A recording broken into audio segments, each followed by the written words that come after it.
au journal sur Eden TV. Bonsoir à tous. Voici les titres de cette édition. Sous les feux de l'actualité, l'audience accordée à Sidney Govou par le ministre des Sports béninois, l'ancien international français d'origine béninoise, a ainsi pris connaissance de la vision du Bénin pour son sport. Le dépôt des RIB relevés d'identité bancaire par les étudiants à la DBSU dans le cadre de la mensualisation du paiement de leurs allocations universitaires a finalement commencé. Quel ressenti au sujet de cette opération? Réponse dans ce journal. Angela Merkel n'a donc pas foulé hier le sol algérien. La visite de la chancelière allemande dans ce pays du Maghreb qui devait débuter ce lundi a été reportée. On évoque des raisons de santé du président Bouteflika pour expliquer cela.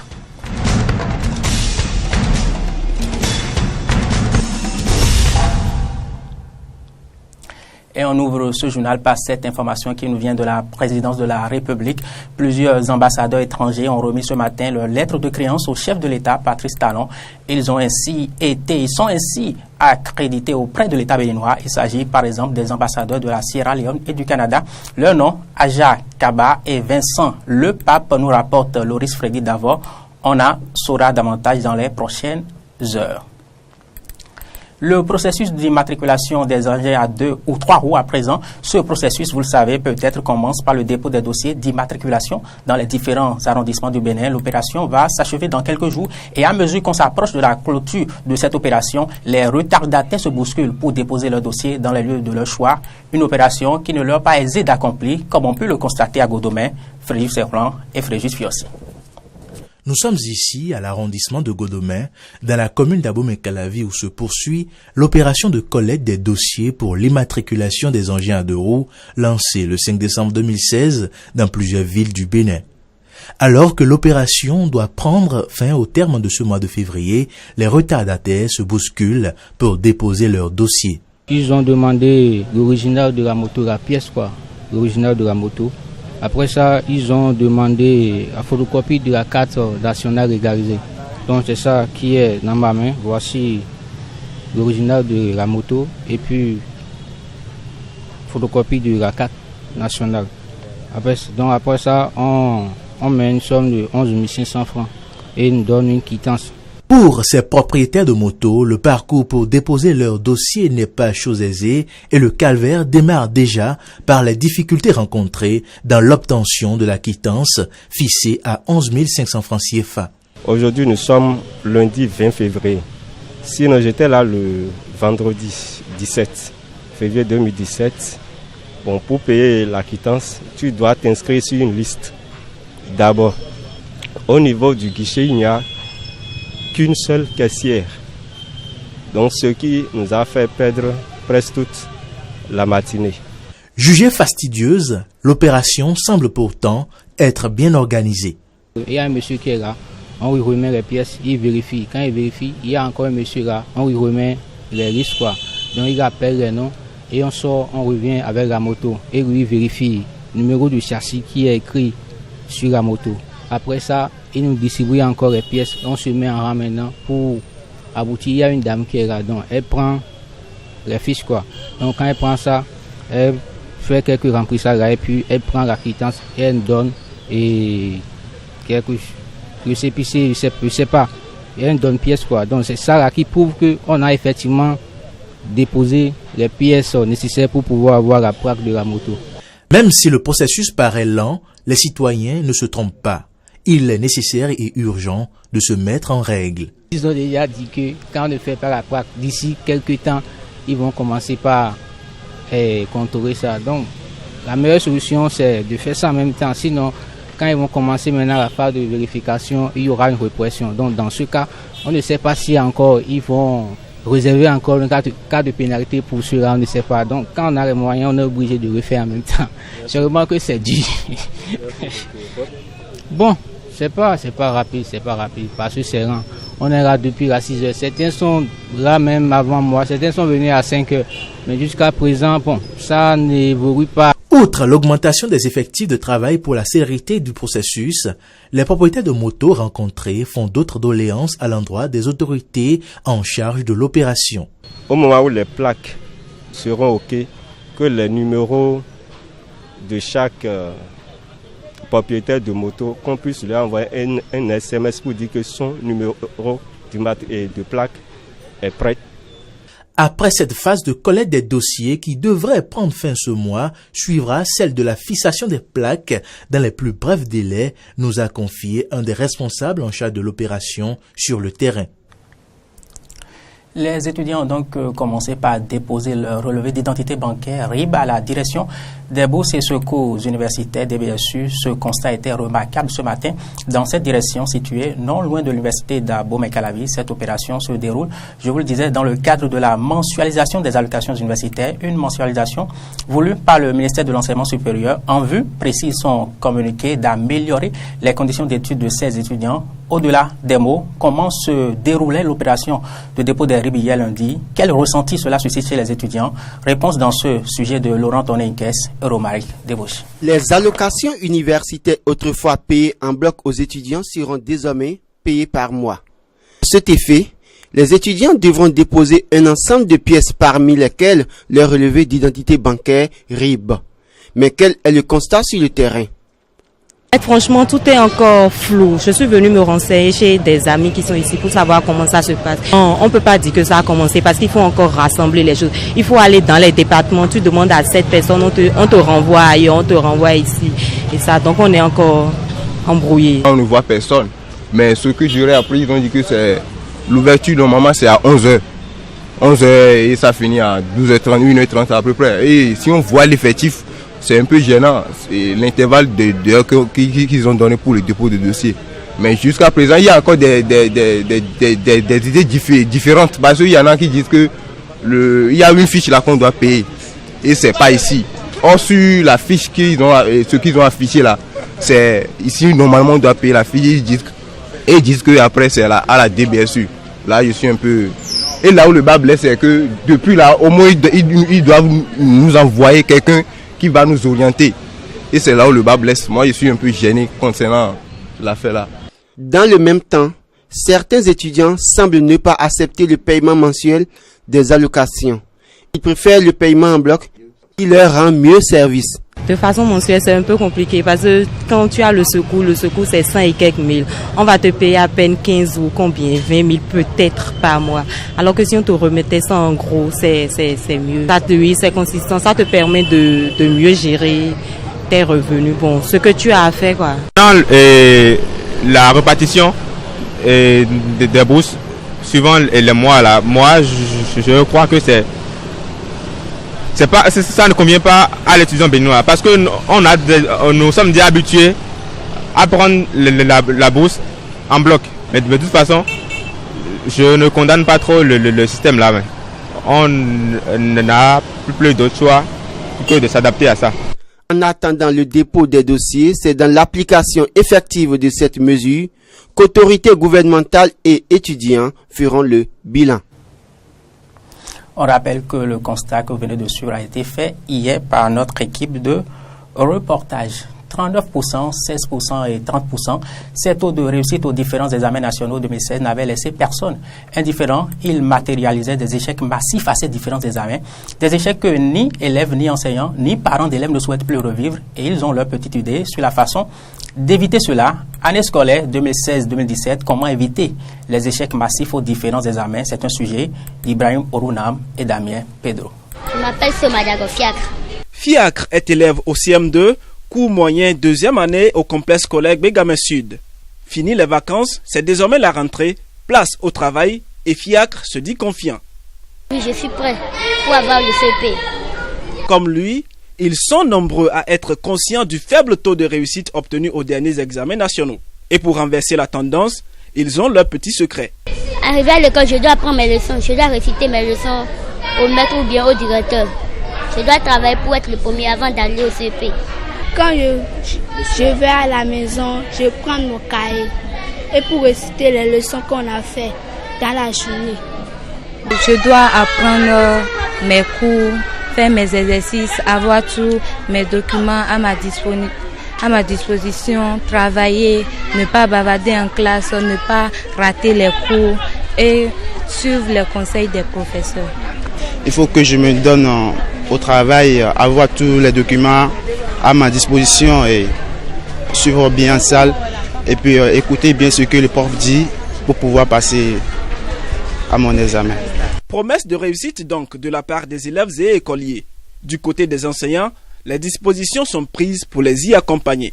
Les dispositions que nous prenons, vous avez vu ici à Bégamé, très tôt, le premier jour de la rentrée, nous on a commencé les cours. Les cours sont commencés les premiers jours de la rentrée. Donc ça veut dire quoi? Ça veut dire qu'il y a le temps d'apprentissage qu'il ne faut pas charcuter. J'ai fait un retour au secondaire. Cette rentrée, j'ai pris quelques classes de terminale A, B, pour enseigner le français. C'est déjà le premier pas que j'ai fait. Pour ces enseignants, certains parents d'élèves sont en partie responsables de l'échec de leurs enfants. Mais ils interpellent les autorités quant au système éducatif. Quant aux parents, si les enfants échouent aujourd'hui, c'est un peu leur faute, chacun de sa part. Si déjà à la maison, l'enfant ne sait pas qu'il faut se réveiller assez tôt, faire son lit, faire la vaisselle, faire la lessive soi-même, balayer sa chambre, je pense que le bien faire à la maison amène à bien faire à l'école. Donc les travaux domestiques, ne plus les confier aux bonnes, aux boys. Retournons à la révision du système éducatif. Les programmes doivent être révisés, les manuels doivent être revus. Chaque acteur à son niveau doit travailler. Et je vous assure, monsieur le journaliste, c'est pas pour demain, il y a du travail. Mais commençons quand même. Que tous les acteurs fassent un focus sur l'apprenant et que l'apprenant, de manière à ce que l'apprenant puisse élever son niveau de conscience. Parce que vous savez, par exemple, le rapport aux nouvelles technologies et aux réseaux sociaux n'est pas le même d'hier à aujourd'hui. Et donc c'est déjà ça un premier défi en termes de niveau d'exposition et de déconcentration des apprenants aujourd'hui. Avec la volonté affichée des apprenants, soutenus par leurs parents et l'engagement des enseignants, on peut déjà espérer que les fruits tiendront en fin d'année, la promesse des fleurs. Et cette réussite voulue passe également par l'alimentation des apprenants. Quelles habitudes alimentaires faut-il alors leur recommander? Suivez ce sujet et vous le saurez.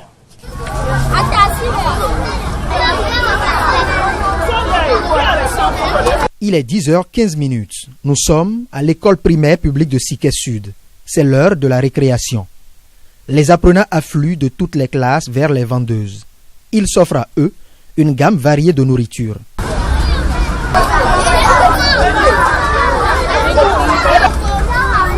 Ici, l'enseignant n'influence pas le choix et la quantité du plat. Mais il n'en demeure pas moins vrai que le choix des principaux repas de la journée répond à des critères et principes diététiques. Ces repas principaux doivent être équilibrés et sains. Donc, dans le plat, il doit avoir un tiers de féculents, dont le riz ou le maïs et ses dérivés, le pain, l'igname, le spaghetti et autres. Ce repas doit être aussi constitué d'un tiers de viande ou poisson ou haricots ou œufs ou soja. La troisième partie doit être constituée de fruits et ou légumes. L'écolier doit adopter une bonne alimentation qui lui permettra de couvrir ses besoins nécessaires pour une bonne croissance, le maintien de sa santé et pour le développement de bonnes habitudes alimentaires. Les principaux repas de la journée devraient être complétés par des collations. Les collations, c'est collations qu'il prendra à l'école. Collation entre le repas du matin et du midi, il va prendre une collation de 10 heures. Entre le repas de midi ou du soir, il doit prendre une collation de 16 heures. Pour les collations, les enfants doivent prendre des produits laitiers ou fruits. Et donc, à l'école, normalement, il ne devrait pas avoir une variété d'aliments, mais souvent des aliments juste qui va leur permettre d'avoir une petite collation comme riche en fruits ou produits laitiers.